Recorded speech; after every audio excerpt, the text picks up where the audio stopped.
Word on the street, I'm a suspect. Hanging with the killers in the projects. Taylor want a barrel, keep quiet. Catch a nigga slipping from behind. OG Bobby Johnson. OG Bobby Johnson. OG Bobby Johnson. OG Bobby Johnson. A nigga out like an outbreak. Chopper start, so make the house shake. Nigga sweeter than a pound case. Eyes on your chin, better watch what your mouth say. Deal with the footballs, got a nigga tripping. Fuck it, nigga keep sipping. AK with the beam on it. Clip sold on like a lean on it. My nigga like behind bars. Move 100 pounds for a nigga beat the charge. Check down in the play, watch a fuck. If a nigga try to rob, fucking hit him with no. Word on the street, I'm a suspect. Hanging with the killers in the projects. They don't want a barrel, keep quiet. Catch a nigga slipping from behind. OG Bobby Johnson. OG Bobby Johnson. OG Bobby Johnson. OG Bobby Johnson. 100 bands on your head, get the job done. Throw it up, nigga, where you from? Whole hood hot, cause your nigga hitting licks. Ain't made a meal yet, but he still nigga rich. Stick on my, stick on my, stick on. How you want it, nigga? Full of the city. Waiting for the cage, searching for the bag. Young nigga wildin', throwing up flag. Shooters on the roof with a scope. Money they gon' treat you like the Pope. Keep me in the post. What's good? What is going on? Is there anybody here on this lovely Saturday? Like, it's a sad day when it ain't no comments in here. I know we tired of the show, but we trying to finish, y'all. I hope everybody is having a wonderful day. We are about to get into this episode. If you're not here to leave a comment and you're just here to watch, just hit that like button and just say something anyway. Just based off of the fact that I believe we have like one more episode left, then we finish. We never have to talk about this show again. And sadly, that is something to look forward to. I have two lovely guests backstage who I am so eager to bring out. Like, hopefully, between the three of us, we can put a little spark back into this episode. And just, I mean, if it's worth anything, I feel like this was a better this was a better episode, in my opinion. I mean, hey, we take what we can get. But I am about to say what's up to EJ TV Junkie. She is up in here and we are going to get started. Hello, EJ the TV Junkie. Thank you so much for being here. So appreciate it. Now, I am about to bring out my first guest, let him introduce himself, and then I'm going to bring out a special person. It's a new person I ain't never worked with. Oh, I'm so excited. I am so excited. However, let's get into D Movie Man first. D, what's good? What's going on, Tyra? Nothing. Like, child, I'm just, we we're trying to keep going. We committed ourselves to this. Yep. Exactly. We are trying to keep going. How are you doing? And how are you feeling about episode 7? Yes, episode 7. Yes. Episode 7 was interesting. I won't quite put it in the email category. I will say it was at least more tolerable than the crunchy finger waves that Grace Gabrielle Union's had at the end of The Perfect Fine. So I think that in itself is a positive thing. Oh, that was a messy statement, D. Not the crunchy finger waves. That says a whole lot. But before we bring out our third guest, I would just like to give you a little moment to tell the people where they can find you and what they can look forward to on your channel. Hey everybody, once again, this is D Movie Man, fellow cinephile, popcorn addict, and emerging film critic, coming to you with reliable recaps, reviews, and reactions. And that is the crux of what I do over on my channel. I dive into my movie reviews, I react to a trailer here and there, and on the occasional TV show, I have recaps. Currently covering Queen Charlotte.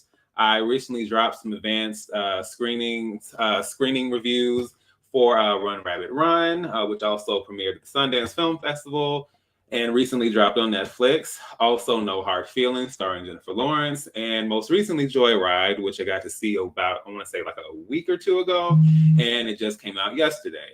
Lots of good thoughts, lots of, colorful commentary from time to time. And a big part of what I do is also diving occasionally into my personal story, just understanding, the impact of cinema, of film, and even those TV shows, and understanding just how personal it is, just how it links to so many specific memories, so many different people, and how even beyond the directors and all this technical stuff, there's something about how film really resonates with you deep down, and that's something I really try to pay tribute to with what I have to say. So feel free to check me out.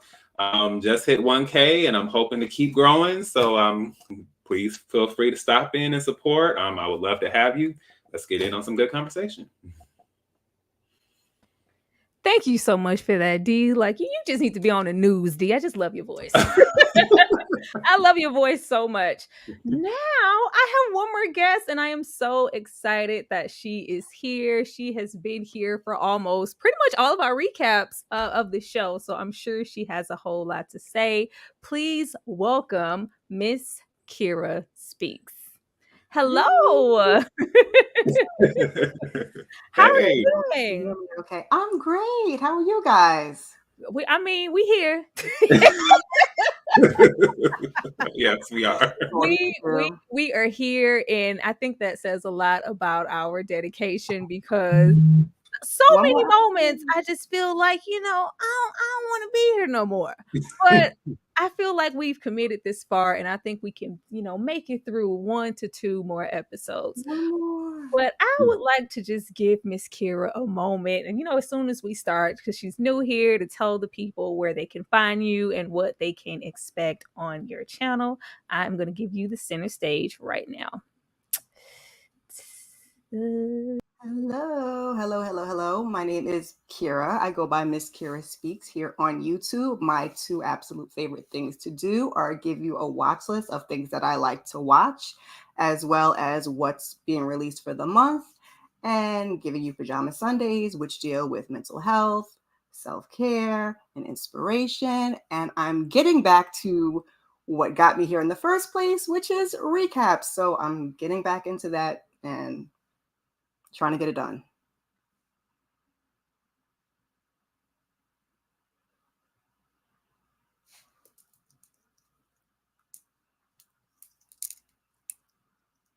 Hey.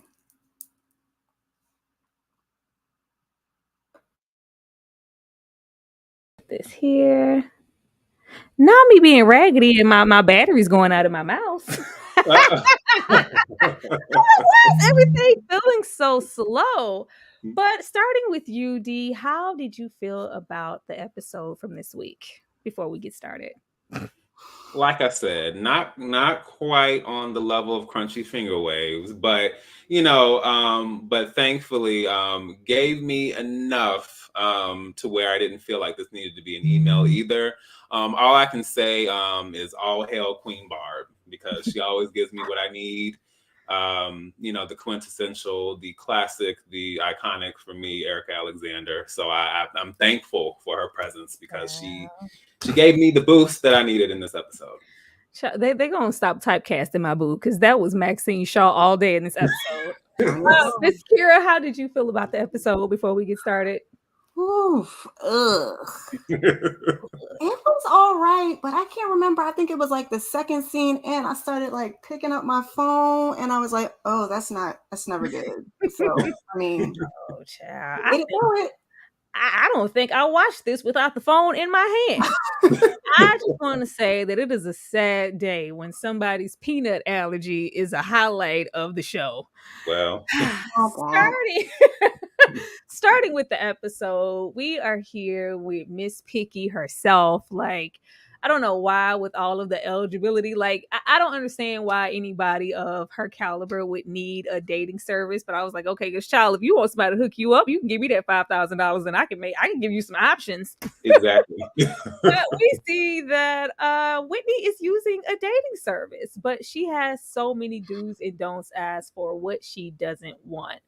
Now, personally, I felt like watching this, she was kind of leaning a little too much into hope. Like, well, my friend met this guy and he's the best thing ever. He's just so spontaneous. So according to maybe that, I'm looking at, my situation a lot different in my approach to men. So I want you to find me this type of person. But, he can't have no doctors, no kids, can't live outside of the boroughs. I was like, ma'am, You have a whole lot. But what, Kira, starting with you, what did you think about Whitney and her picky selection here? You already know how I feel about Whitney. They are giving us Bratz doll all season long. The wig in this episode was not wigging, not that one, but the other one. And I was just like, what are we doing here? Not outside the boroughs? Like, can we at least go outside the boroughs since you're going to have all these other, expectations and, child, I had enough of her. I had enough of Whitney. Enough. D? I mean, you already know where I'm at with Whitney. I try to give a little grace here and there, but it's just like the writers, for whatever reason, it's kind of like what they did with Molly in season 4, was just like, y'all don't want us to like this character, do you? Obviously not. So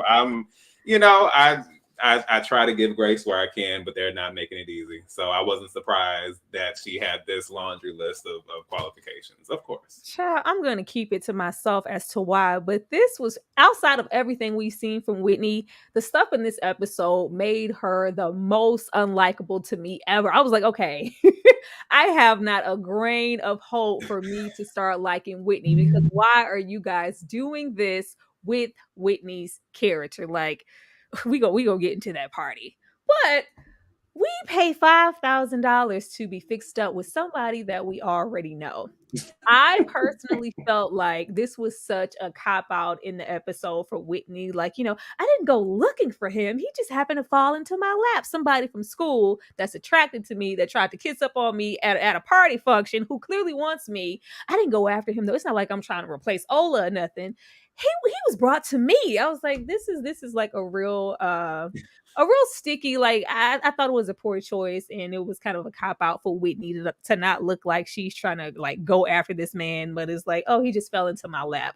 But D, how did you feel about this date, this best date ever, and just this conversation here? He's just the best man that she's ever had, how she's acting. How did you feel about this date? Yeah, I kind of said this before as far as the preview. She's found her light-skinned savior, and I suppose we are supposed to now celebrate and rejoice with her, I suppose. I didn't quite know what to make of it.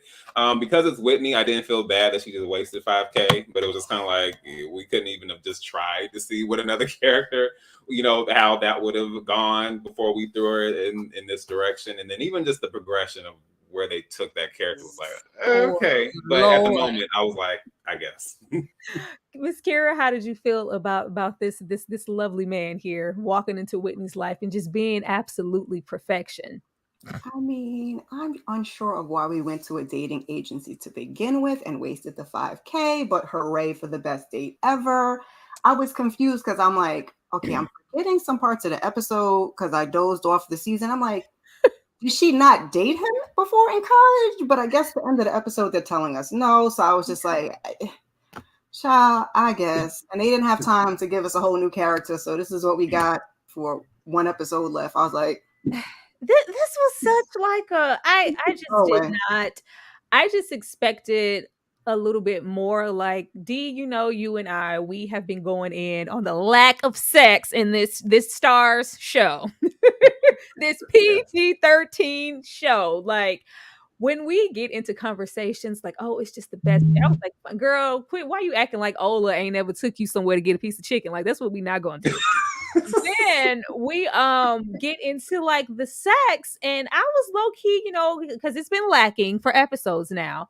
I really thought that we were gonna maybe not, y'all know I don't be trying to get nasty outside. I mean, I'm not, I'm not expecting too much, but I expected a little bit more than this. Like, I was like, y'all really not gonna give us no sex? Okay, it's fine. And then we get here, and Whitney, in true Whitney fashion, is like, you know what? My headboard hasn't came in. Like, girl, shut up. Shut up. Like, way to kill the vibe. But we get our first taste of them low-key just not really being all that compatible, and Whitney just kind of trying to thrust herself into this spontaneousness. But it's just like, oh, this was just the best sex. I was like, this is the best sex and the best date you've ever been on? I need to talk to Ola, because, girl, this was dry. D, did you see the best sex you've ever seen? Like, maybe they cut away and we didn't get into the best sex. Did you feel it through the screen? Did you feel the passion? Maybe they did cut away, and there was some behind the scenes stuff we didn't find out about. Again, now that I can officially blame Tyra for infecting me with the sexuality bug as far as this particular show, I could definitely say, like I said, watching the first season, I was like, okay, I get it. Like, if you're gonna do this, then do this. Same thing with Insecure. But yeah, and it's not saying that it just has to be the crux of the series every single scene, but it's weird to be so frank and in your face the first season, and then it's just like they're being very, very PG this time around, like almost well, I won't go that far. I was about to say Disney Channel-esque. Not that far, but it's very, very cable, like network television, prime time. Like, we can only show for so much. Yeah. We got more than this on the game. Like, what? Right? Girl, did you feel the sexual tension through the screen? I did not. Giving us lame, and they delivered. She had no headboard. She had a full ball gown on. I was like, "What are we doing?" And then we were done. I was like, "That's it." Oh, okay. That she ever had. Just the way that she was piping it up to her friends. I'm like, are we trying to be a little bit more liberated and, pipe this up to your friends to make it feel like, it was more than what it was? Because just even with their chemistry and, like, I guess y'all, now, if y'all just want a man to, give you some, just walk up to a dude in the club and say, would you like to come back and look at my place? Because that's the game. That's right up there with, my what is the kitty called, D? My wicked kitty. My wicked kitty. Oh, the witty kitty. There we go. Yeah, the witty kitty is right up there with, would you like to come back and see my place? I'm like, oh my God, Whitney, girl, get you some game. But she is here and she is boasting, making this night feel like more luxurious than I feel like it actually was. And then we get into Miss Renee here, and D, she's in a love triangle.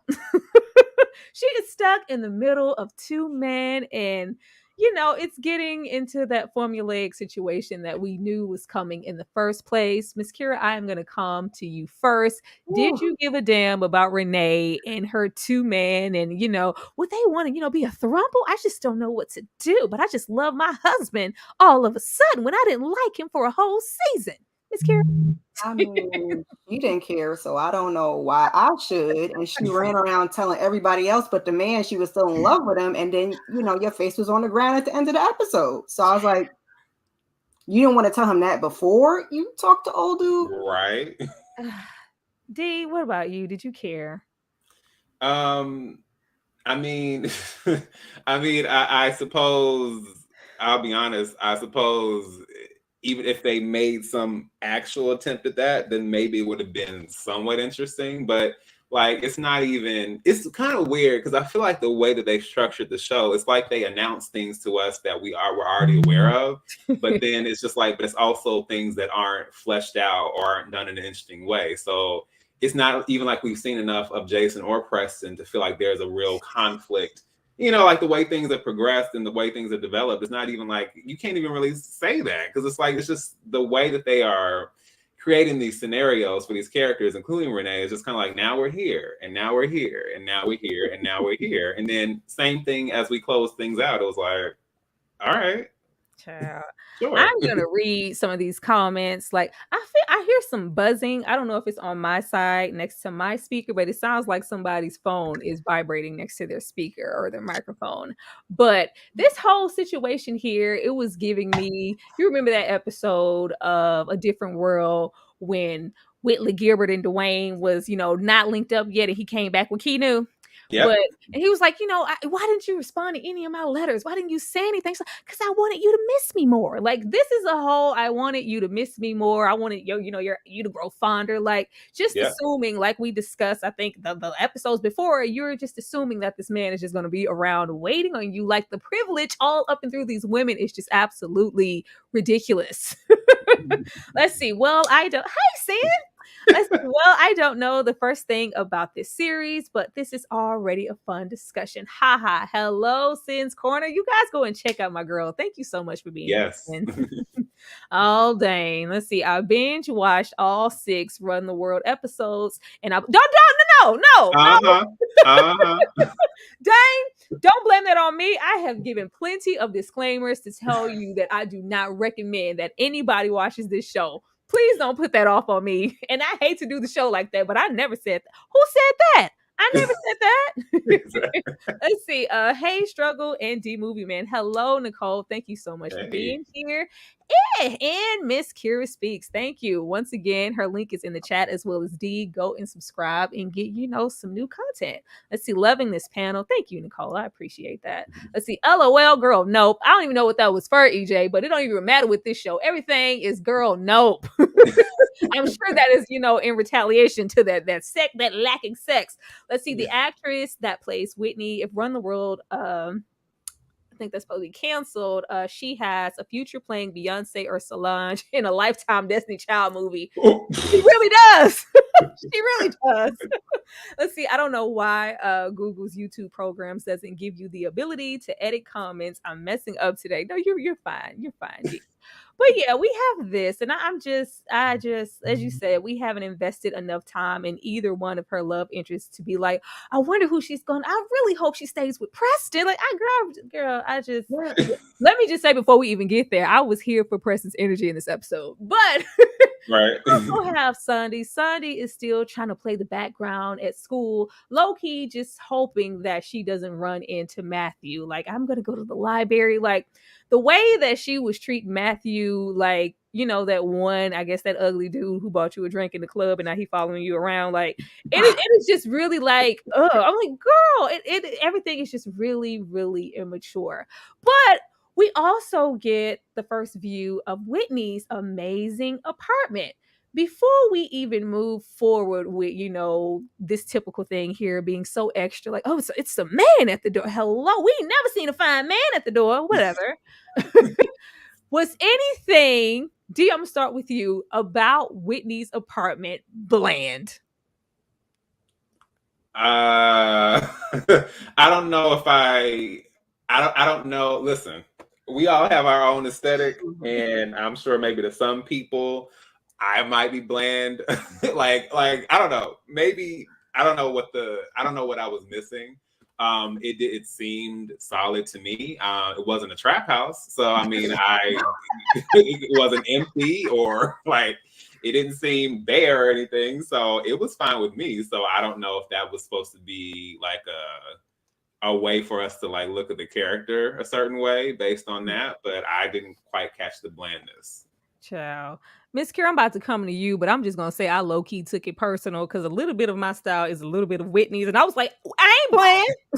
How dare you? Look at this nice, eclectic, warm apartment. Don't do that. Look at all these color palettes up in here. Miss Kira, how did you feel about Whitney showing her new apartment? No blandness detected at all. I was thankful. We had seating, we had furniture, I don't know what more he wanted. It was textures, like statues. I was like, where is this blandness coming from? But we want to get into Whitney living her best life because it's just like, oh, I'm going to put my friends out and he's spontaneous. We're having sex in the middle of the day. Oh my God. I was like, oh Lord. It just was not, it was not giving what it needed to give. Whitney wants to be spontaneous and we're about to embark on like some of the ugliest abstract artwork you would ever want to see in your function. Like, I just couldn't get like into any of this. We get into Sondi and this man that they're introducing 5 minutes before the show is over. We don't want to flesh nobody out. Why would we want to do that? But getting back into the immaturity, he is trying to get people to come to a showing of his independent film.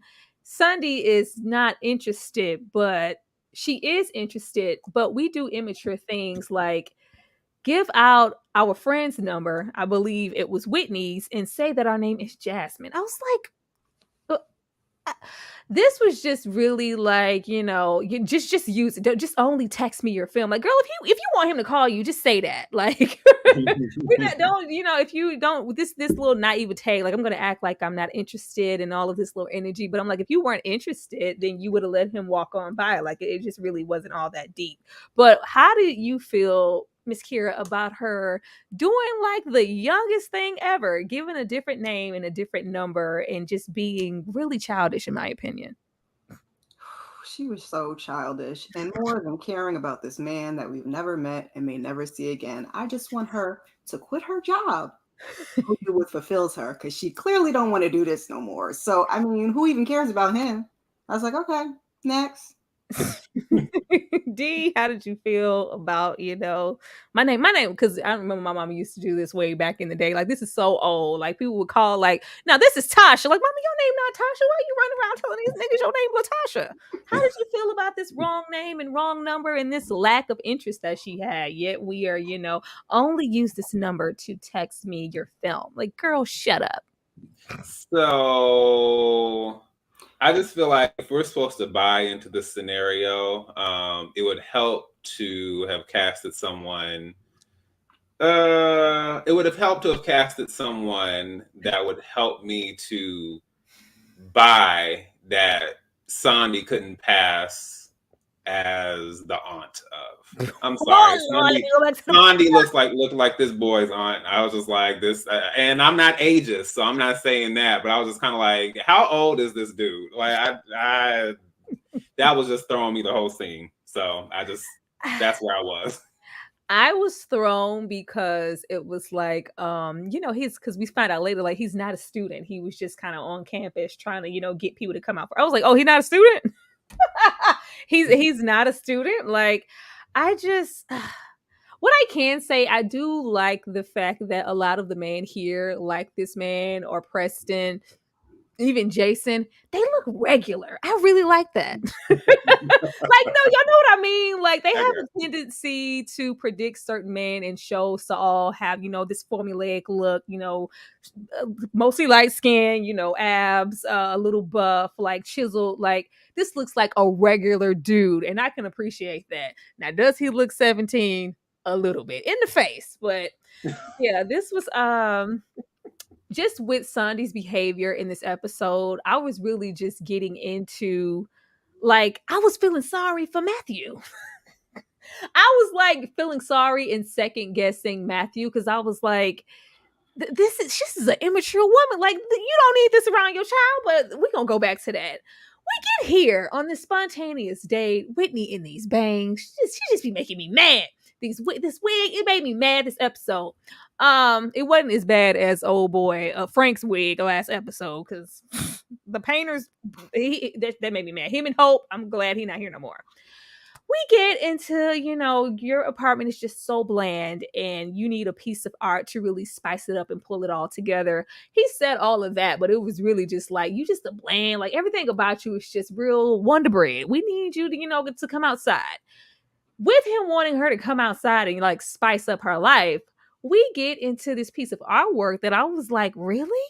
Out of everything in here, this is what you thought would, bring everything, like a statement piece for the apartment. Like, this is just not, this looks real industrial. This looks like this belongs in somebody's hospital, OBGYN waiting room. I don't know. It wasn't giving what I needed it to give. But we get into this running theme of these grown women not being able to voice or say anything, like, just like freaking Sondi, Renee, all of them. We clearly, we don't like this. We are feeling some type of way about this man, feeling like we are just, bland as, wheat bread, but we don't say anything. It's just like, you're worth it. And I spent $5,000 on it. Oh, for me. And we're just going to go with the flow.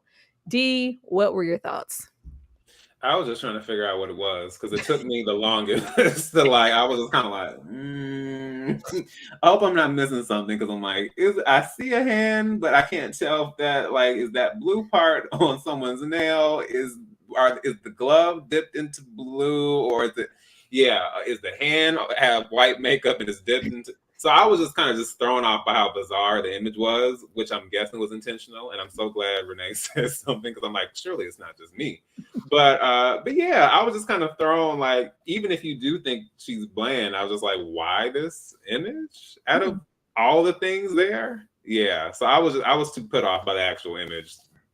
Well, D, I know we did talk about what we said was going to happen. Like, they were going to have this man. I didn't know they were going to go this route that we went in this episode. But they were going to have him step in and be everything that Ola wasn't, for her to realize, oh, you know what? Ola's better than all of this shit. Oh really? Really? Miss Kira, how did you feel about this lovely piece of artwork? This is the hair that I was complaining about, but the art was to me, Whitney is absolutely bland. She's absolutely giving vanilla, but it's not the decor in her apartment. So for you to get this butt ugly painting and tell me to hang this on my wall, if you wanted some art, let me pick the art out. What's that? Right. My 7-year-old can do that. I'm like really over the running theme. Every single episode, we have things kind of falling into place with these women not voicing how they really feel about anything. Like they're not grown enough to have their own damn opinions and just say stuff how it is. Like it is very annoying. Are these women not in their 30s? Like, I don't know. Maybe I'm tripping. Maybe these are some 21 years old and you know they just looking a little round around the edges. Hello, Nita the Diva. Thank you so much for being here. Let's see. Hey, Miss Kira Speaks and Tyra. What's up, D Movie Man? Thank you so much for being here. Let's see. Sondi, so high school with the young boy. Sondi, aka Mrs. Holding on to an expensive apartment. On to tea. Not you trying to come through with later tea because you just watched the episodes, Dane. We already went over her holding that apartment. Let's see. The actor that plays Jason can play older Tevin Campbell and Merlin. You just this is how we know the show is boring because Dane is going every which way but with the show. You know, this person would work really well over here with something else, but he really can though. You know, that mold is strategically placed. It is there. That is a Tevin Campbell mold. Let's see. That is a weird painting. It really was. It was just like, why? This pissed me off. This really pissed me off. Sondi is creeping like, y'all work on the same campus. You are going to run into this man. I was with Matthew all the way. Like, how do we go from where we were to you literally ducking and dodging and trying to avoid me? Like, it pains you to talk to me. Like, but yet and still, we could do this, but we were going to show our face at the daughter's birthday party. I was so here for Matthew. We are not okay. Girl, what are you talking about? Nothing about this is okay. You know, was that, I gave up my, it's like, well, was that supposed to make me stay with you? The whole charade on campus, us ducking and dodging and hiding. It's like, no, you're supposed to stay with me and want to marry me because you love me. Like, what? Did you ever did you ever love me? Well, it's giving I never liked you. Like, I just don't know. But I was like here for him saying, like, I really don't feel like you should come to my daughter's birthday party. Like, the fact that she would even consider going and like confusing this baby, like it was just really annoying to me the way that Sondi was handling Matthew. Miss Kira, how did you feel about this? Like you said, you can't hide in the bookshelf and then show up to the baby's party. And I think they just regressed all of the characters this season. They threw out everything from last season and they're like, we're not going to be full grown women. We can't make decisions. We can't speak. We hide behind the bookshelves. That's what we do at 30. Yeah, it's giving like you said with that regression of the characters.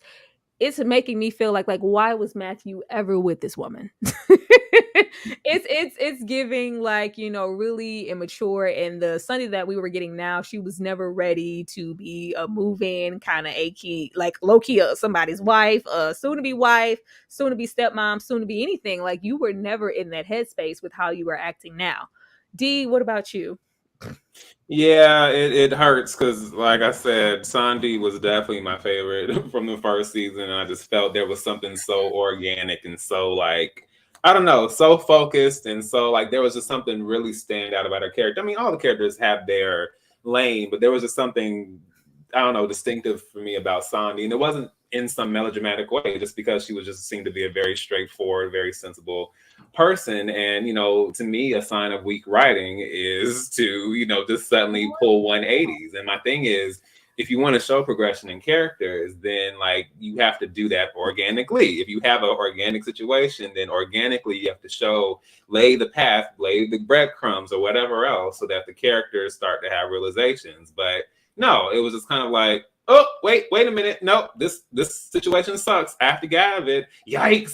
Oh no. And now we're supposed to just feel like she's justified in it. And I'm like, that's not how that works. And that's the reason why Matthew, is such a sympathetic figure at this point. And like you said, when he said like, yeah, please don't come, I was like, yes, thank you. Please assert yourself. Like even just the way they have the guys well, up until now, just the way they've had them even deal, you know, Ola and all that other stuff. It's just like, if you created a scenario where these characters have been wrong, then they need to stick to that. And I like that Matthew, because of the scenario, he said what it was. He was like, no, we're not cool, and you don't need to come to the party.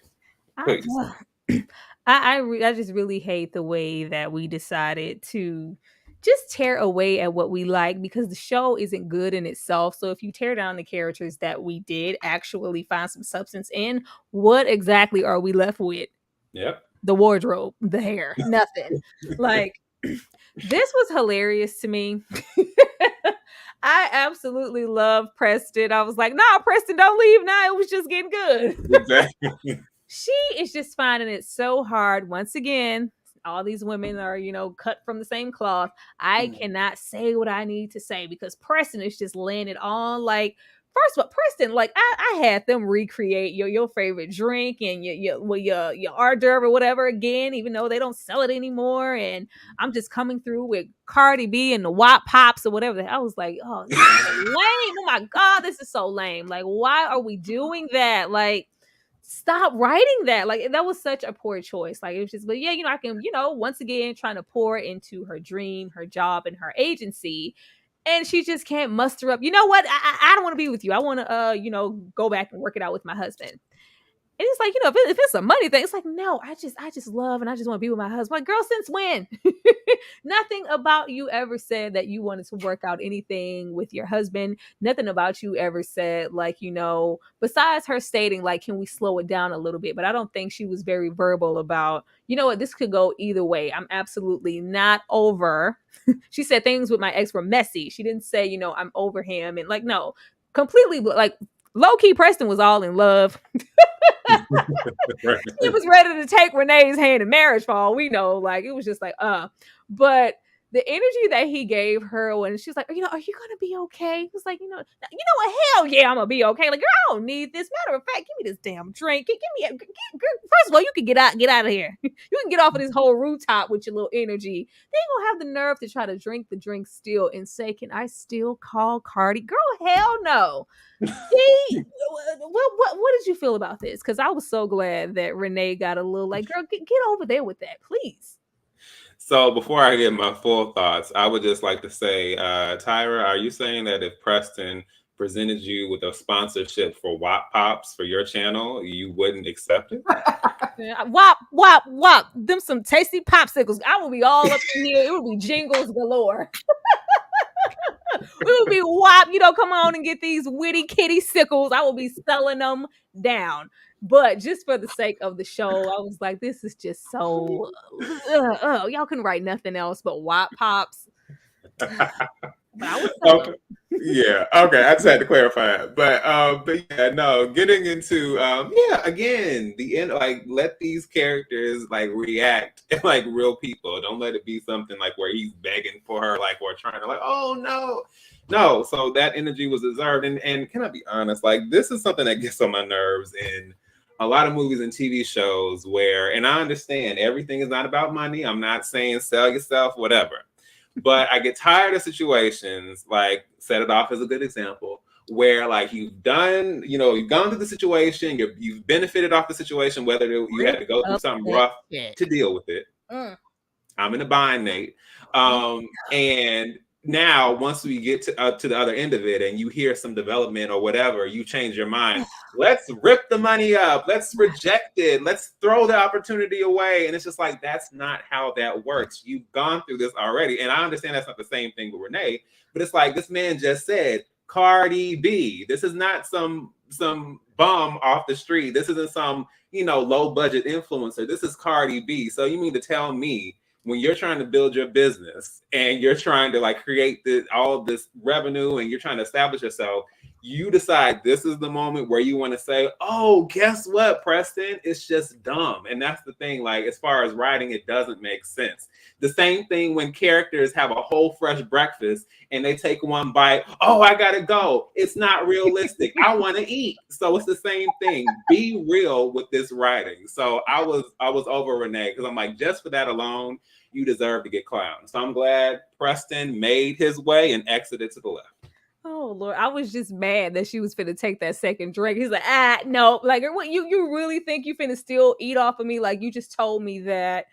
You kind of low key played in my face because you been knew how you felt about your ex long before I came into the picture, and you still want to use my drink and my food and get the Cardi B connect. No, Miss Kira.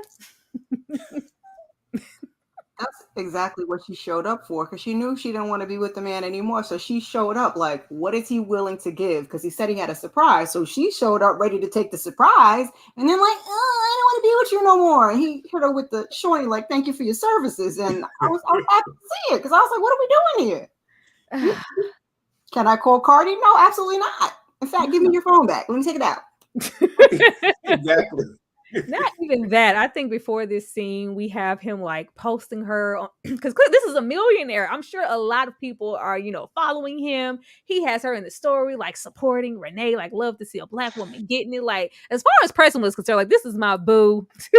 And I am going to help my boo live out her dreams. Like, all the more reason why this just should have been a business situation. Like, it would have been perfect writing if this just would have been business and Preston had a little bit more interest, and it was just like, I love what you've done, I love what we've been able to cultivate together on a business side, but I can't go there with you because I have unfinished business with my ex. No, we had to go through all of this crap. Like, girl, please, I would have got that account. Right. I would have got that. Like, this is not the same Renee that we met, I don't know, 3 episodes ago. I just can't be, doing these little low level. Like, I need something grand. I want to sign you to the L'Oreal and all. Like, this is Cardi B. Like, but okay, whatever. We had to be honorable at this moment and make it about love. Like, whatever. Of course. Child, we get into Whitney prepping for the blandest housewarming party I have ever seen in my life.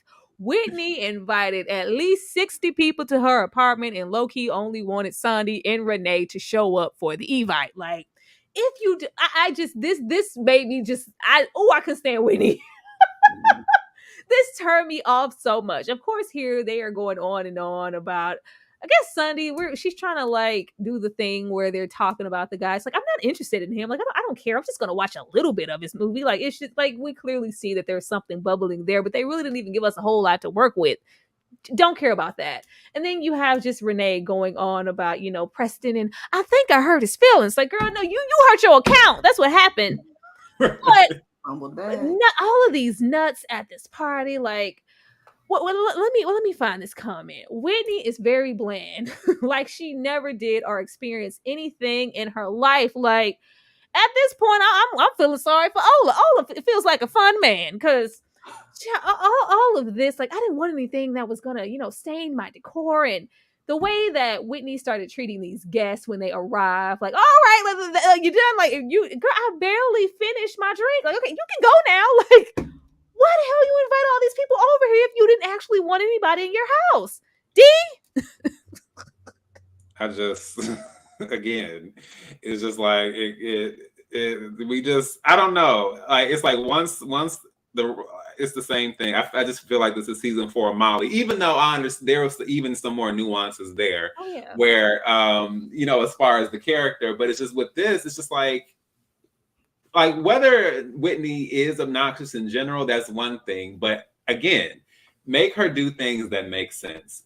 Like you said, why are we inviting all these people just to be snatching stuff out of their hands and saying like, oh, you ready to go? And this, like, what sense does that make? And even as far as a funny situation, now it might be one thing if she realizes, I don't know, I can't even think of a scenario, but I'm saying if there's a reason where she realizes she's wasted all this money and I don't know, whatever. And then she realizes, okay, you got to go, please. I'm over this, whatever. But it's just like nothing has happened. And now you have these people in your house and now you're trying to like shoo them out. It's just, and that's what I'm saying. Like, if the character is unlikable, let it be justifiably unlikable. But we can't just have them then doing things that make them unlikable for no reason. It makes no sense. So it's like, okay, so now we're here. And now what? I was so annoyed, D. Like, I hate these kind of people. Like, people who invite you over and it's like, as soon as you get there, it's you ain't got to go home, but you got to get the hell out of here. I said, well, why you invite me over here then? Mm-hmm. Right. Let me read some of these comments. Let's see. You can't turn a hoe into a housewife. Who is this for? Debbie, who is that for? Is it Renee? I don't know. Let's see. Whitney is like that girl in college who went to class and then went back to her dorm to study. The girl that didn't hang out at all. I'm surprised she is friends with Renee and Sondi. Child, I don't know. Not gonna lie. In my binge watching all 6 episodes, I did like some of the banter between the ladies in certain scenes. The funeral episode was the best episode. Dang, don't be in here trolling. I'm just gonna call that a troll comment because it wasn't. It wasn't. After like those first, like low key 2, maybe 3 episodes, we lost our way. Let's see. I'm gonna help Tyra get WAP sponsorship. She deserves it. Thank you, Dane. I take back everything I just said. Let's see. Wait. Speaking of Whitney, what happened to the dude she met at the club when she went to Renee's grandmother's funeral? We don't know. Supposedly, she maybe got it in. She maybe went to a park and just set up all night. We don't know. They don't bother to show us anything. Yeah. Miss Kira, how did you feel about this party filled with only, I guess, martinis and nuts? And I saw her start shaking them little Planters peanuts into all them little cups. I was like, what are we doing here? You're not going to feed the people, which was why. And then I was like, who are all these people? And then I think somebody said in the episode, they were like, who are all these people? just random, totally random. I guess these were people from work, I'm guessing. I guess. I just really absolutely did not understand this. Because it was a lot of damn people in here, and she just really didn't want these people in here. I'm like, is this a part of her trying to be more spontaneous? Like, is this tying into that? Like, I just didn't understand the concept of her having all these people here and rushing them out. I love this. They're like, you want to go to the Red Rooster and get some real food as soon as we get the absolutely. Because what the hell you feeding us these crackers? Use a plate, use a coaster. Y'all was, oh my gosh! If you were going to be this anal, why did you invite these people into your home, Whitney? Oh my goodness! Like, she it was giving like germaphobe, OCD, and a hitting of whole like something wrong with Whitney. I'm still waiting for the nervous breakdown to happen because why are you being this anal about some damn crumbs? It's just not. It was not absolutely not giving anything. But we show everybody around our apartment up until our Maxine Shaw has arrived. So I'm liking Erica Alexander in the show. Of course, I liked her the first season better in the banter and the relationship that she had with Elle. But soon as she showed up, even that bug-eyed energy that she used to give in Living Single, it was definitely giving Maxine. I thought she was. Oh God! I thought she was finna start. You know how in Living Single when she would just start like eating stuff, eating up everything. I thought she was gonna like, where's the food at this party? I didn't. It was really like, we want you to come in and be funny and give us some Maxine. But I was not mad at it. Miss Kira, how did you feel about seeing Maxine Shaw, attorney at law? Because this was not what is her name in the show? Who? Oh, Barb. Yeah, this was not giving Barb. This was Maxine. Look, I'm happy whenever they throw her in. It don't always make sense. It was very random because you've been looking at Zillow, but I was just happy to see her. D? Yeah, I was gonna say just the just the line about the history of Whitney's place, from a whorehouse to a crack house to a halfway house, that gave me what I needed, more interesting than anything else we got in this episode, just about. So I was here for it. But like Kira said, like, it's clear they're just doing it. I don't know if it's a contractual obligation or they just really want to make use of her, but yeah, there's no organic ties anymore at all. It's like, oh, it's gentrified. Like this was a whole house. Like, oh, okay, that's good to know. After we have Sondi be so bored to the fact that she puts in her AirPods and begins to watch a movie in the middle of this party, you have Renee just giggity like, of course she said, I still love not Preston. I still love, what's his name? Jason. I'm gonna say Jackson, whoever. I don't know. We don't know these people. I still love him, and this text just shows that he still has interest. She has told everybody and their mama that she still loves this man, except for this damn man. So this didn't do really anything for me. But she I just hate the fact that all of these women, along with Whitney, we're just assuming that these men are, waiting around on us. So whenever I decide that I want to still be with you, I can just, be with you. But we have, as Dee put it, the light-skinned savior show up to the function. And this party literally turns into some type of parody, comedic. Just like I said with the funeral episode, I expected a laugh track to come from somewhere. We had to turn this man into a whole crackhead just to go like, oh, wow, Ola is the better option. We're already not liking the art. We're hiding it. Everybody is, walking around saying how tasteless it looks. It doesn't fit to the fact that, she pushes it and hides it underneath the bed. Then he gets there and we get these latchkey Ike Turner snorts. I just the sniffs and the can we use your yeah, so can we use your bathroom? Yeah. I'm the shovel. Can't you see that I'm the shovel? My tie is not even tied up. Like I was like, oh, what? Oh, this I hate it.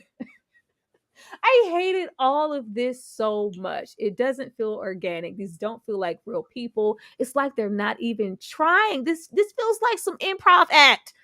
Dee, how did you feel about the white light-skinned savior showing up with his equally light-skinned crackheaded friends going to do coke in Whitney's bathroom? Yeah, I have to say it did not feel very organic. Shout out to Nene Leakes. It was out of left field, and it was like the most random way to, oh gee, how can we lay the path for Whitney to realize she wants Ola?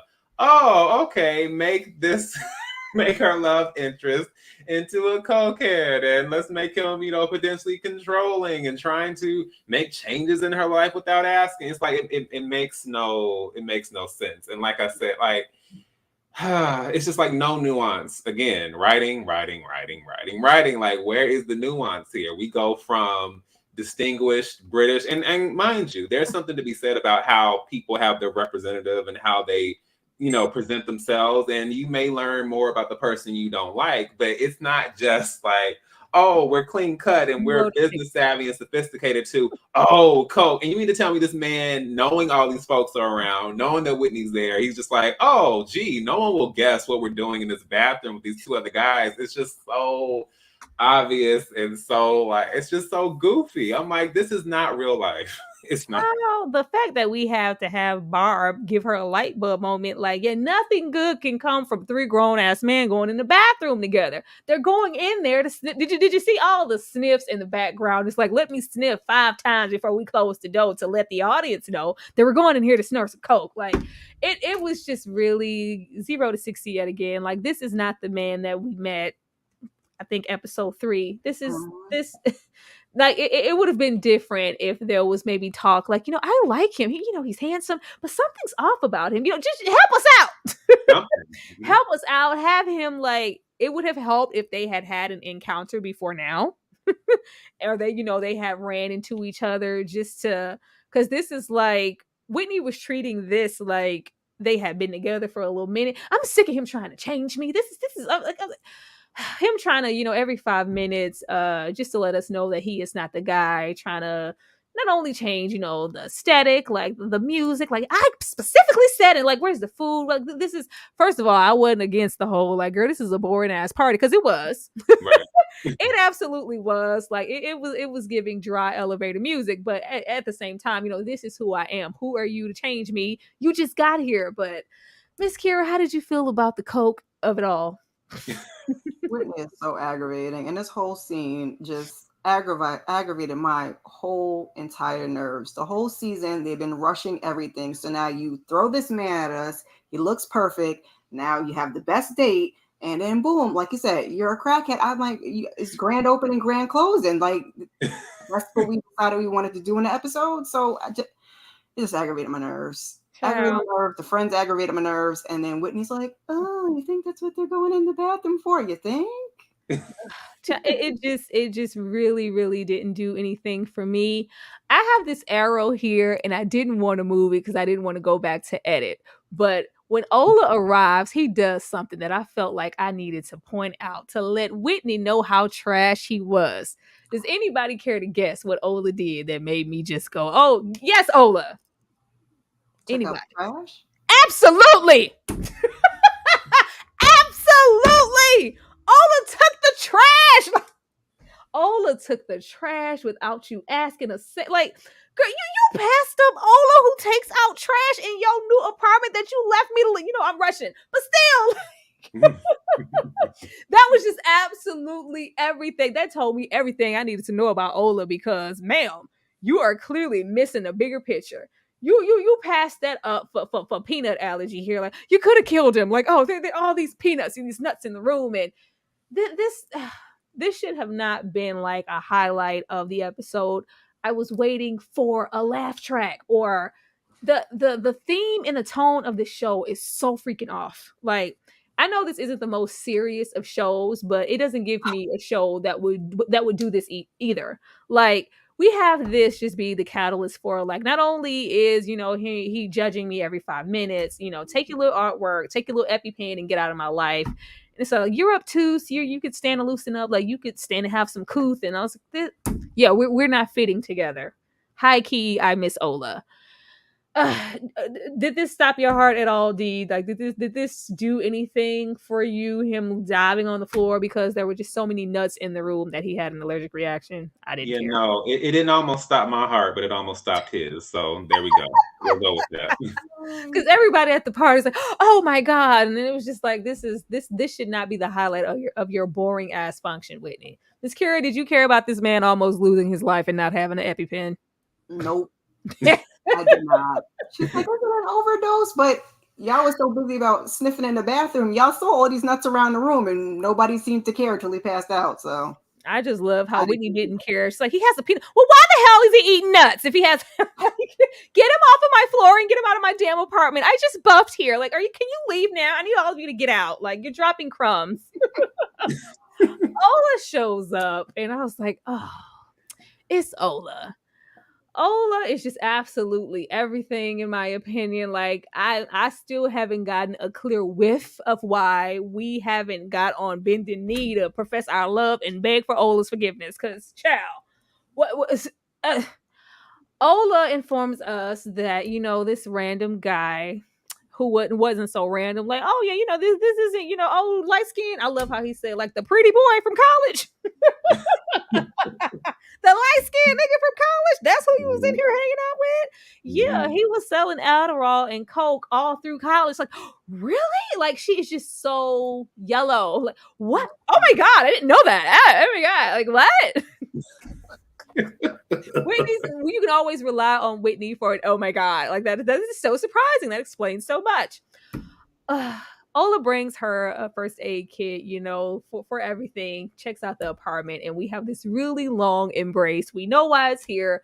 Ola has made it very clear, just in his body language, like, girl, I still want to be with you.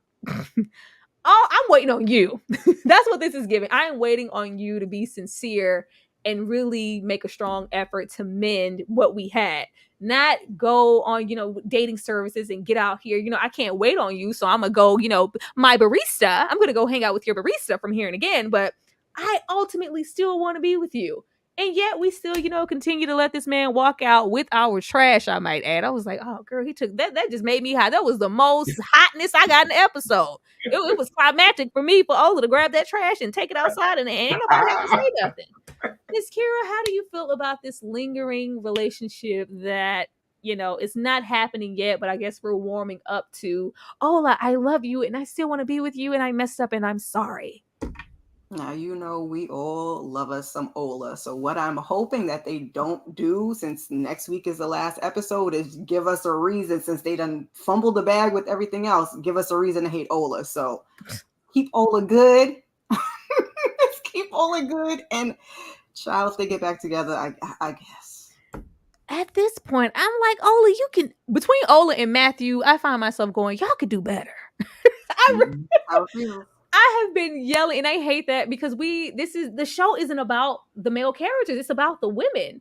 We should be rooting for them. I'm just like, Ola, Matthew, y'all could do better.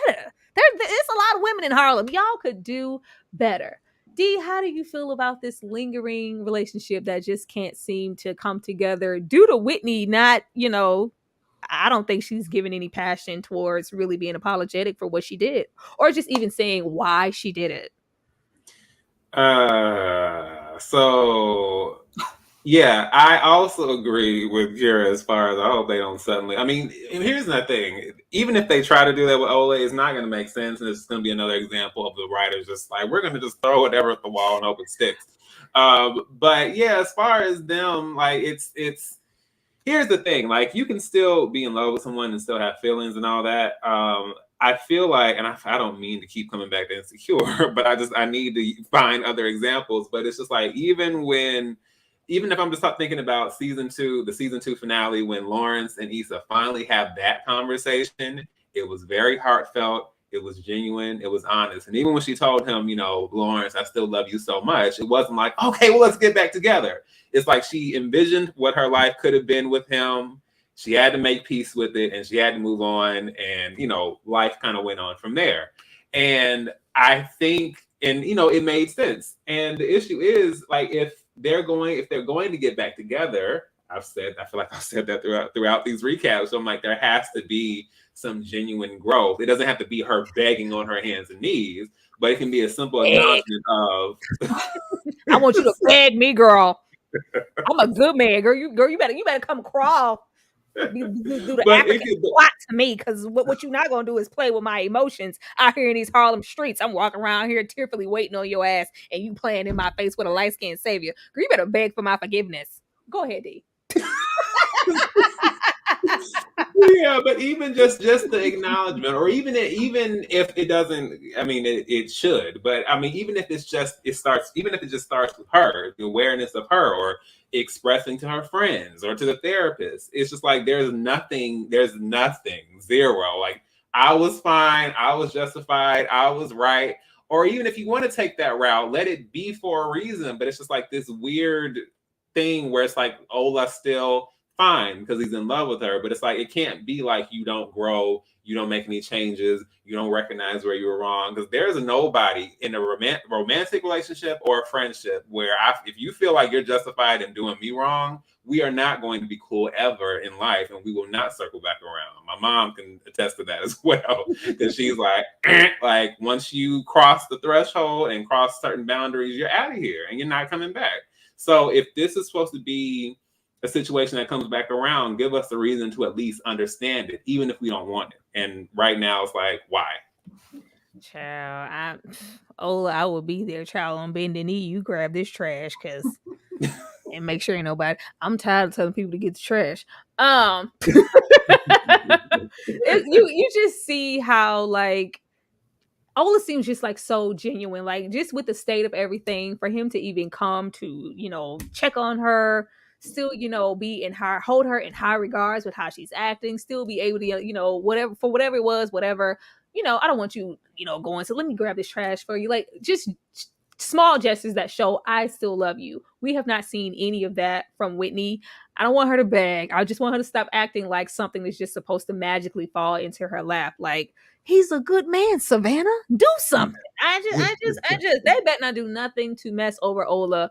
I'm just ultimately going to be done with the show if we all of a sudden like, oh, Ola's this. Like, what? He was never that for 2 seasons. Mm-mm. Getting into who's what's his name? Jackson, Jeremy, Jason. I just don't care. Like nothing's memorable about these people. We spent, the only reason I go up for Ola is because we spent so much time with somebody like Ola, and maybe even Matthew. We never really got any genuine time with him to know, the type of guy he is. But Renee is here, expecting everything to fall into her lap, just like Whitney. And he hits her with the divorce papers, and she's just like, "Oh, you want a divorce? Is this not like, yeah, I feel like the both of us deserve a fresh start, and I'm giving you what you wanted." Did he say I want a divorce? No, I didn't ask for the divorce. You did. But since it's kind of been in the gray area, let's stop, fooling ourselves. Girl, you was hopping on a private jet last time I saw you. Let me go ahead and, set you free so you can do your thing and I can do mine. Let me give you what you asked me for. And we cut off, and I just feel like we're going to have her sitting here like, oh, I can't she's gonna give a reason why she can't sign him then at that moment, but it's not gonna be, Jason, I love you, I want to be with you. We just can't find it in our stomach to say that. D, did you care about any of this? Because the writing and the women just not being able to express themselves, and that just being the excuse for the story to just keep going, I'm not liking that at all, and I'm really sick of it. Well, I have to say it was quite the curveball for me for Jason to suddenly show up with divorce papers after, Renee suddenly realized that she was still in love with him. I did not see it coming. It was the greatest curveball. Talk about a plot twist. Okay. Yeah. So I again, like, if there's nothing you all take away, because I'm going to be very honest, I don't like necessarily harping and being this pessimistic or just really this critical to this extent. But the reason I am is because I say it time and time again in my own reviews that writing can make or break, any film, any TV show, any book, even if you want to take it there. But like, if writing is not solid, it is the foundation. And I understand everyone can't necessarily understand that, but as you kind of pay attention, you recognize where writing can really make or break, really fail a show in this case. Because my thing is, my biggest issue is that it's such tried and true, overdone stuff that we've seen time and time again. And even if you're going to do that, at least subvert the expectation. Why not let it be where it's like, you know what? No, I'm gonna go with Preston, and I'm gonna leave Jason in the dust. No, it's just like, can we not find a way? I just feel like I say it all the time, but it's just like, subvert the expectations, like, in some way. Do not do what we've done before. This is already, if I'm being honest, but this is already like, Golden Girls, Living Single, Girlfriends, Insecure, Harlem, and this. Like, we're already kind of using a certain dynamic, and and bouncing off of that with small little, Don't insult those shows in this way. I'm not. No. I'm saying they're trying to kind of use that as the framework, as far as these four, friends, and that kind of as the framework. But the thing is, what made those shows, especially like Golden Girls, Living Single, like, it was the writing and how funny and insightful and the depth to the characters and the development and all that. And it's just like, you can't create situations like these where, like, did anyone really think that as soon as Jason said, "Oh, I want to meet with you," was going to be anything other than this? No. So if you know that, do something else. Ciao. Miss Kira, how did you feel about Jason out of nowhere asking for the divorce? Well, not asking, but just, hey, I got the papers. Like, why did we haven't gotten to the meat of, like, what really broke down in their marriage for them to even really just want a divorce, or for her to want that. We, it was the whole like, oh, we had this plan and you were going to be this mogul, you changed it. Now you want to be in, the industry and all that good stuff. But we haven't gotten into Renee and why we can feel like this 1 second, and then, previous episodes, we're lashing out at him. I need you to come fix this cabinet. We're having sex. We're waking up the next morning. Oh, I don't care about you moving away. I don't care. I'm just like, we haven't, like, we had therapy with Cree Summers for nothing. Nothing. We didn't do anything to go, like, I am ostracizing him, even though I love him, because I'm this way. We are not doing any self-reflection with any of these characters, and it's just really, really annoying. But Miss Kira, how did you feel about this? Was it a surprise to you? No. And you guys called it last episode. You said that she was gonna end up back with Jason. Actually, I think it was 2 episodes ago, and it's very microwave. Like, nothing is developed. And then I was left feeling confused, like I said, because the first season was better, but I'm like, oh, nobody even filed for divorce? I thought she had filed for divorce the way she was carrying on. just been separated. Papers. I was like, oh, okay. I thought he had signed papers that she already filed. Right. Like, I'm so confused. But okay. I mean, you showed up. He got you a little stole, and you were like, I got a boyfriend with a jet. So I don't know why, if you didn't tell this man that you loved him, what you thought you were gonna get, but that's what they threw at us. We only were separated at this time. And once again, with the way that we met Renee was outside as soon as we met her, to the point that we never thought she was married in the first place. I thought Jason was a live-in boyfriend for I don't know how long.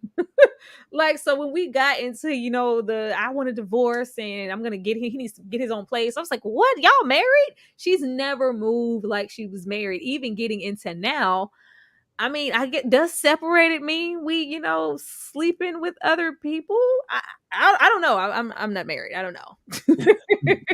But it just got really, really predictable. I'm sure that we're going to open with, I'm not ready, to sign. I still, with, the trailer we're about to get into, I don't feel like it was spoken that I love you, Jason. I don't want a divorce. I want to be with you and only you. I made a mistake, No, we were going to do something else, to where we are getting into what me and Dee discussed was going to happen. Oh, I'm going to go and be with Jason, and there's going to be another woman. Surprise! Oh my God, it's so unpredictable. I never thought it would be another woman. Like, I'm sick of it. We get into this next episode, and clearly we didn't voice anything because, what can I put on? What can I wear? How can I, make it look like, I want to be with you and I don't want to be with nobody else, and I want my marriage. Like, you need to, get a tight dress and show off that booty. Like, what? No, you need to verbalize and say this to your this isn't even some random. This is your husband. You guys are separated. This is still your husband. No, we are, popping tags, trying to figure out how we can look the part and, show off our booty to let our man know, like, you really gonna give up on all of this? Like, you don't want this no more? Like, look what you about to give up. Don't you want to still be married to Renee? Like, very immature yet again. Like, first of all, I'm over these ponytails that they were putting on Renee. Please take those off. I really don't like those. I really don't.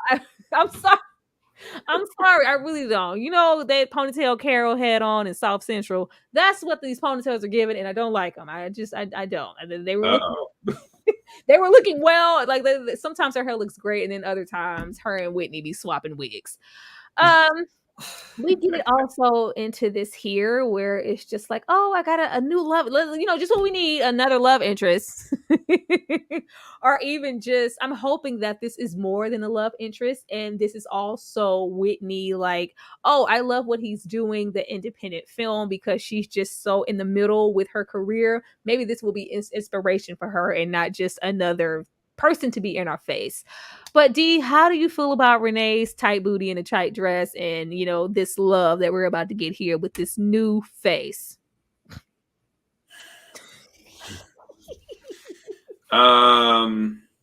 So all I can hope for at this point, and this is your fault, Tyra. All I can hope at this point is that we get some decent snatch session with somebody in this final episode, and that maybe one of these characters can suddenly find their way out of the plot contrivances in the writing and to find a way to communicate with somebody about something and express genuine feelings. I mean, even with this, if you are going, and shout out, because I meant what I said about these men looking regular. I love that. But if you're going to bring in like a last minute love interest, it needs to be a familiar face. It needs to be like, Dee, did you see when such and such, the end, which I hate, but I think that's Why Did I Get Married? The second one, where she's all done with Gavin, and then The Rock, Dwayne Johnson rolls up, and you like, okay, all right, Dwayne. This was not given like, I can't wait. Maybe in season 3, if we get that, we can, get into this new character. Like, I can't believe, how did they even get him on the show? This was the time for y'all to dig up a name, use your connections, get somebody on the show to just go like, oh, because right now this is just an unknown as far as I'm concerned. I've never seen him in anything. I'm sorry, I don't know, but it's just like, oh, it's just a random man. Okay. Miss Kira, how do you feel about the tight booty and the dress? And we're about to entice Jason with ass instead of our words. And this, love that's maybe in the air for Sondi, or hopefully, in my opinion, something to, get her on the career that she wants. I don't know. I mean, thumbs down to the tight dress. And yeah. I feel like what they're gonna do is, since he's in the music industry, him and Preston is somehow and we're gonna make it a real big mess, but we shall see. As far as her, Sandy, and this guy, like you said, I hope it's a career thing and not a romantic thing. Because, like you said, we could have got like a Kofi Sarobe or somebody for romantic interest. So hopefully, it's just a career thing, and we could just put a nice little bow on it. Child, not Miss Kira trying to give this show some credit. They not even savvy enough to put Jason and Preston in the same room. I just do not see them doing that. They wouldn't even give us the satisfaction of like not tension in the episode, not some real stakes in the episode. No, we just gonna go to the club and dress down boots like we always do. Like, because this is about how many beautiful gowns can we fit into one episode. Like at this point, that's just about it. But of course, we get here, and Renee's on a mission to get her man back. I guess this was the dress. This is the best you could do. But all right. We have a new love interest here. It's a woman. Oh my God, we never would have thought it was gonna be another woman. Now we are on a mission to not only show Jason what he is missing, but we need to send this heifer back to wherever she came from. Like, D. Do you care for the tension that we may get in this moment in this club of there being a new woman? The only thing I'm here for is that I believe this is Ashley Blaine from Dear White People. So I like her, so I'm happy to see her. But just again, these forced scenarios. I love this. I listen, like even what Joshua just said, like, okay, Lance Gross, okay, like that, I get it. It would have made sense. There. Yeah, I would have been fine with that. But no, it was so much chocolate that could have rolled up. It was, just be like, oh, this is about to get messy. It was like, oh, it's a random man that I saw in the grocery store. Yeah, and now we have Auntie Sunday, and I'm not Auntie Sunday, and I'm not really here for that. That's weird to me. So yeah, I mean, we'll see if Renee can get her man. Yay. Of course, he, not only pulls up with this, and then, this could be a case of Renee doing the most, and this could be something just absolutely innocent. We don't know, but like, once again, we assume that Jason was waiting. I thought I was the only one getting digged down and going on dates. He got another woman. Like, oh no, we got to get rid of her ass. Like, the privilege is always showing per usual in this show. Miss Kira, do you care about this fight, to the death for this man with this woman that she does not know? I do not. Communication. If she's not going to speak up, we don't care. I'm just hoping at this moment, like, did you are we going to open the next episode with like, Jason, I don't want to sign those papers. I didn't know that we had come this far. I made a mistake. I changed my mind.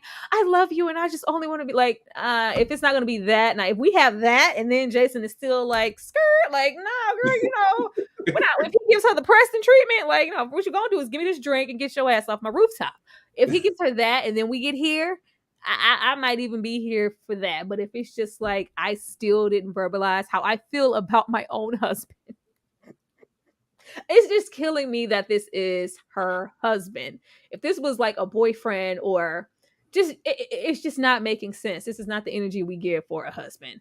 But of course, they're here to, the Powerpuff Girls are here to back her up, and that's just because sometimes the costume choices can go a little far. Like, I'm like, what the hell? What? Y'all going to the club, right? Oh, I just can't get into it. And of course, Ola is here as well, and she has something she needs to say to Ola. D, what do you think she's gonna tell him?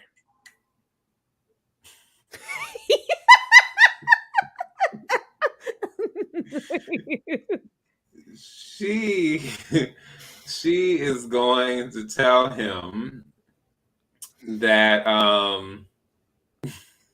I mean, Lord, I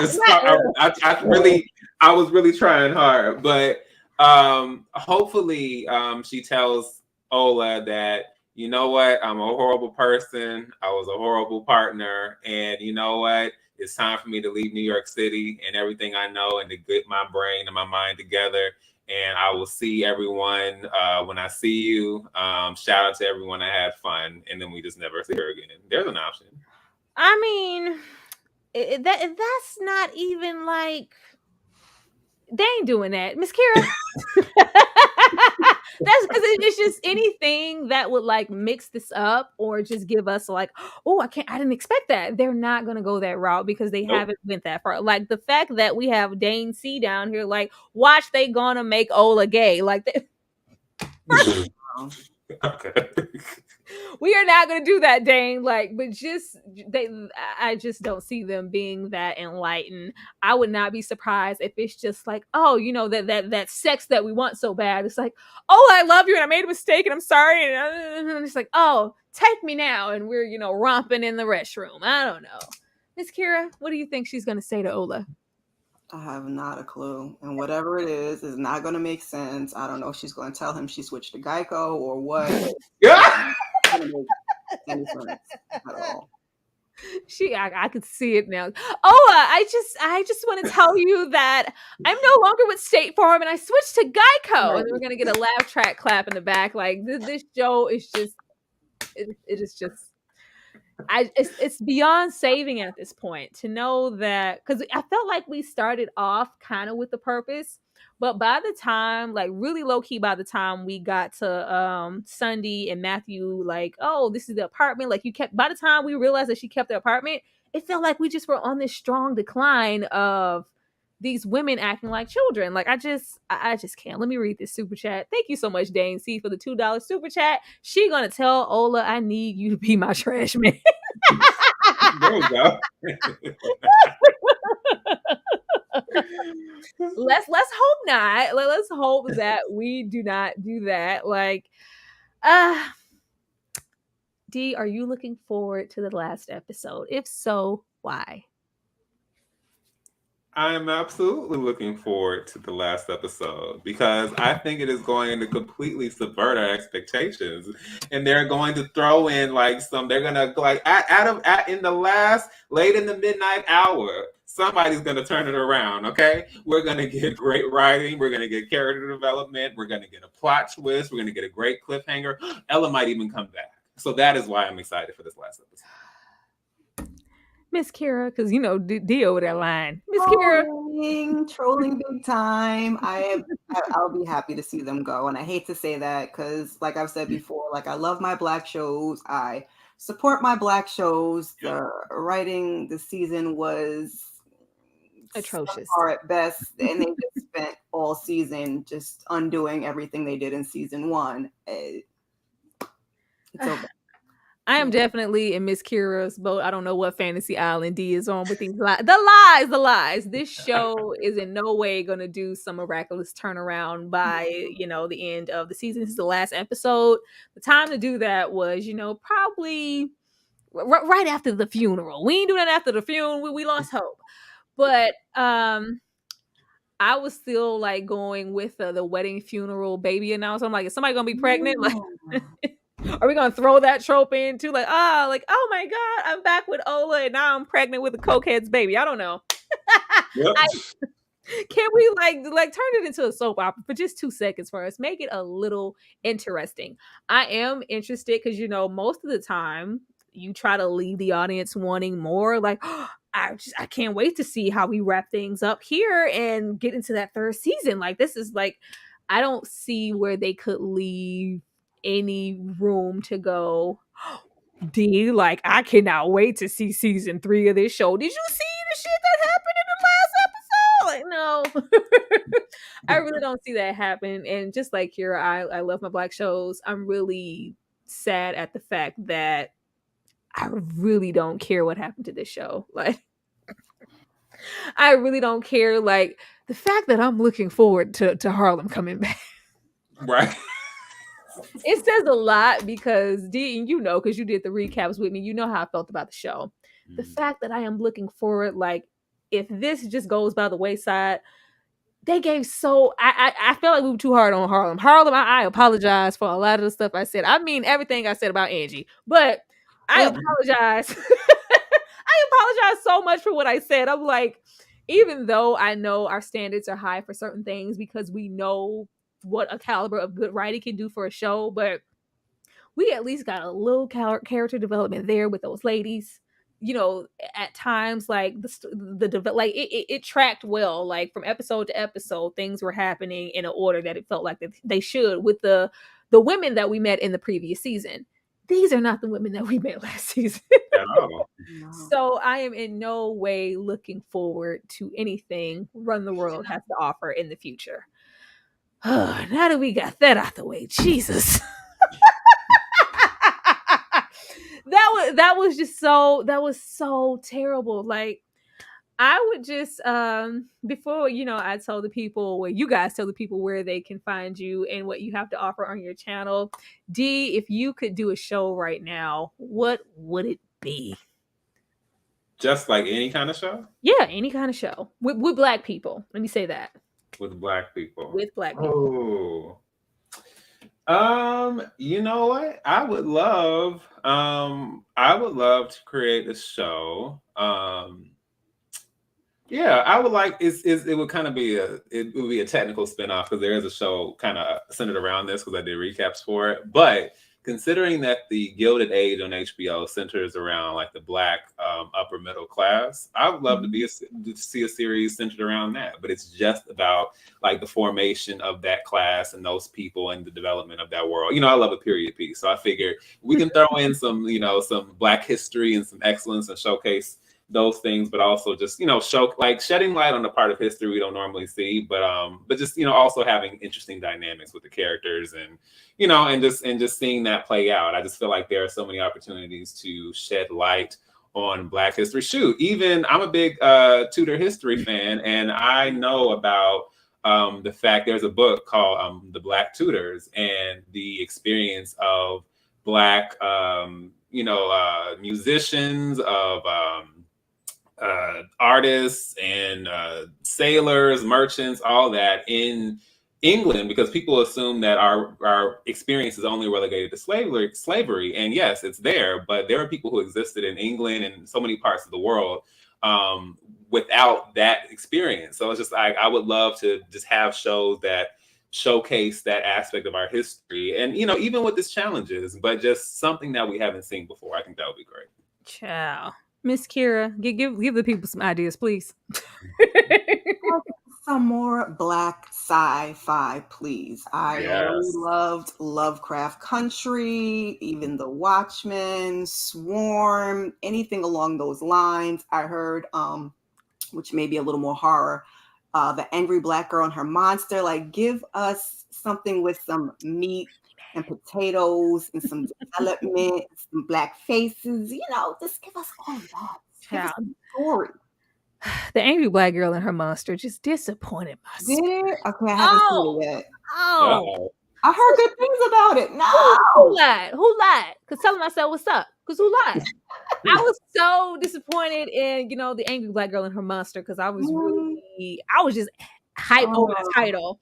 It's a missed opportunity. I'll say that. There are, you know, a couple of meat and bones there of what could have been, but in all, it just was not executed well, and it left a whole lot to be desired. Okay, so we'll stick with the other three then. Yeah. Me personally, I would love to revisit that idea. What is that show that we got that was trash with Viola Davis and her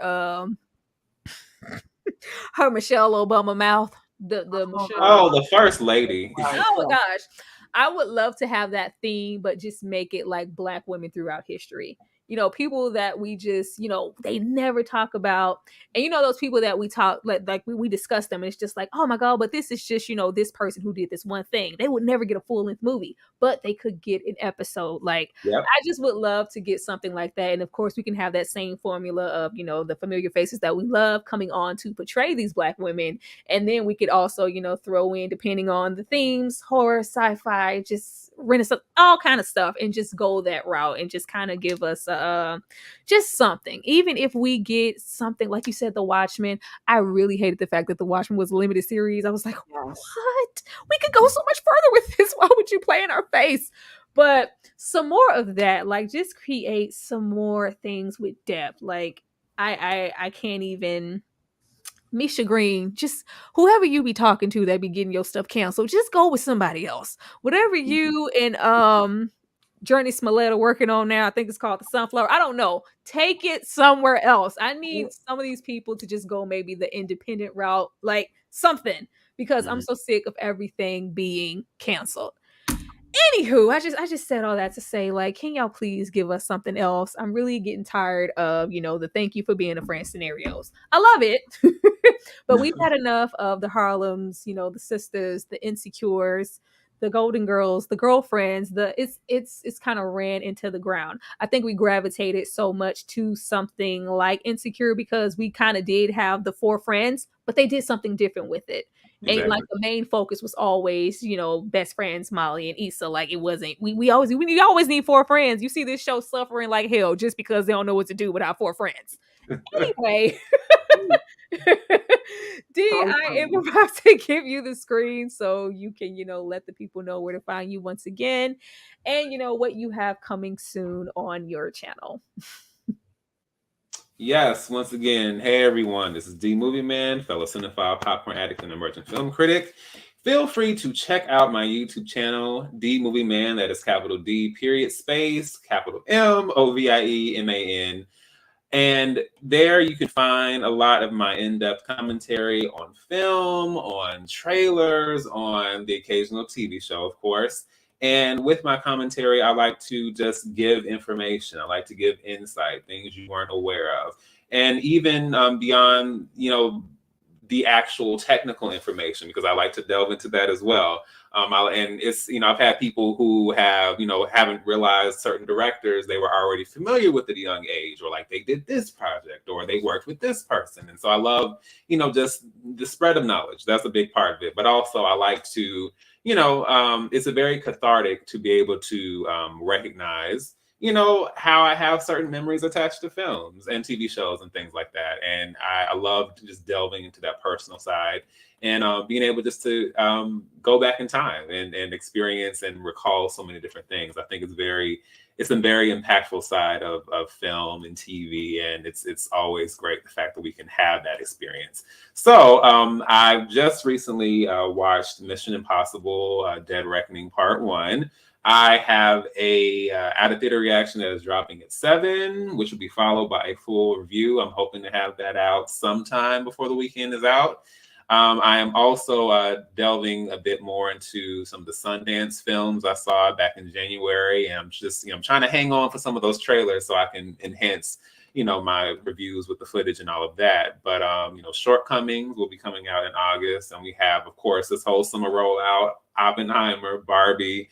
There's a whole lot that we have coming, and I will definitely be also, delving more into my shorts. I just dropped something starring the eminent Dorothy Dandridge and the iconic, legendary Nicholas Brothers. So I'm hoping to also just shed light on that as well. Just get more into film history and just really take this channel to the next level. So please feel free to subscribe and like and do all the things on YouTube, and I would love to have you. I'm really, really excited for where things are headed. That was awesome stuff, D. D was really out here selling himself. Miss Kira, I am going to let you go next and to let the people know what you have coming, soon on your channel and exactly what you are doing. Hello, I'm Miss Kira Speaks on YouTube. You can join me tonight. I'm doing a Saturday sip, which I'm trying to get used to doing these lives more. So we're just going to get on in, shoot the ish, have a drink, talk about what's going on, anything we want to talk about. Like I said, I also do watch lists. I always do one with the new releases for the month. Sometimes I do more specialized ones with sports. I also do Pajama Sundays with self-care, mental health, and inspiration, dealing with a variety of topics, like whatever's on my mind. We get into that. I'm trying to get more into the recaps. Currently, I am recapping The Real Housewives of Atlanta. Them girls is working my nerves.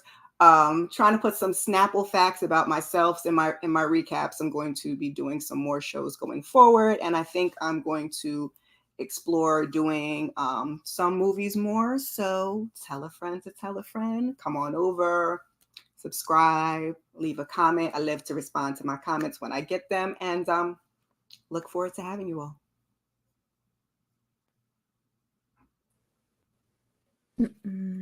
Thank you so much for that, Miss Kira. Like, I have to come and look at your watch list because I need some help because ain't nothing good anymore.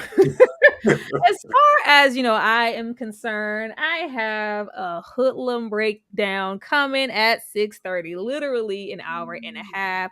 Please be sure to come through and check that out. We love some Bumpy Johnson over here on this channel. We love some good Clarence Williams III all day long. Like, so be sure to go and look forward to that. I believe going into the next week, child, let's see. Lord, it's like let me put my finger. And it's so much, y'all. But I'm doing my best to try to keep up with the content and just deliver for you guys. Of course, I said I have Hoodlum dropping in about an hour and a half, so be sure to turn your notifications on for that today. And then Tuesday, I will be dropping a video for Vampire in Brooklyn, and that is just going to be hilarious. Like, don't miss that. If you miss that, your mama, because don't do that. Don't miss that. That is just going to absolutely be everything. And I will also be going live, the little after party show with D as well, to just talk about our thoughts on the movie, which I know is just going to be hilarious. D, don't even bother to, you said you worked out for that little thing with Gabrielle Union. Like, you just gonna get all your little stomach crunches in, because we are gonna be dying laughing with that. Let's see. I also have Juwanna Man coming up this week, and I will be going live in an after party with that one with Moochella.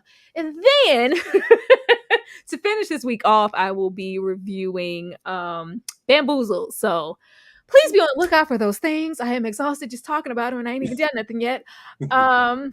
Not only that, but please do understand that YouTube is not going to notify you of anything. Please subscribe to my YouTube channel, as well as looking at my community tab to know what I have coming next and to know what you need to be notified on. Because if you're waiting for the little bell to ring, it's not going to happen. But that's pretty much a gist of what I have coming. Like, I'm tired and out of breath, and I ain't even did nothing yet. I'm exhausted. But thank you guys so much for being here to go run the world with these three women that we actually tired of. I appreciate it so much. I appreciate it so much. But Miss Kira, if you would like to come back for, the season finale, you are more than welcome to. I doubt anything, miraculous is going to happen. But if you would like to come back and speak on that show, I would love to have you. And I know Dee would too. Yeah, absolutely. But y'all, this is it for Run the World. Miss Kira D, please stay backstage so I can have a little tit-a-tat with y'all. And we will definitely be back for the last time. We will be back next Saturday to talk about the last episode of Run the World. I thank you guys for watching. Hit that like button, leave a comment. We will see you next week.